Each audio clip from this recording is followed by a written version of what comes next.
Red Star Raceway, the home of motorcycling in South Africa, saw the first round of the DEOD SuperGP Champions Trophy take place on a weekend where we're expecting big things to happen, especially in the Super600s. A welcome return to motorcycle racing in South Africa for Suzuki, and their two riders were right at the front with the Yamahas and Kawasaki's, but the two Yamahas very dominant.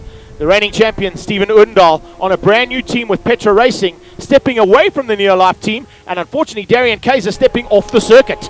First of the Suzuki's down, the second one was left to fight it out all on his own sim with Doran Lareo and Dylan Barnard. Dylan Barnard looked like he was fired up and ready for action. He was giving it everything he could to get to the front end, to run with the Suzuki and the two Yamahas.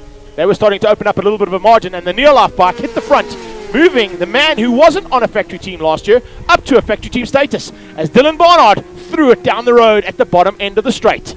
He wasn't happy about that, but fortunately got up and walked away. It would be the end of the day's racing for him and a couple of other riders having problems of their own.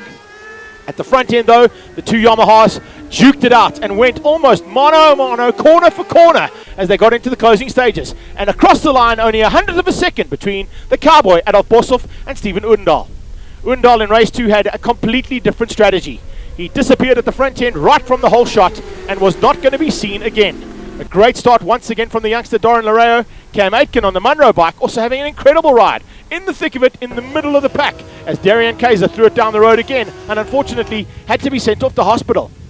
Doran Lareo also having some issues and having to pull in on the Kawasaki, leaving Stephen Odendaal to eat them up and show him why the international experience pays off so nicely. Great to have him back on the top of the podium, and that number 1 plate is looking good. We'll see you in Pekisa on the 11th and 12th of March.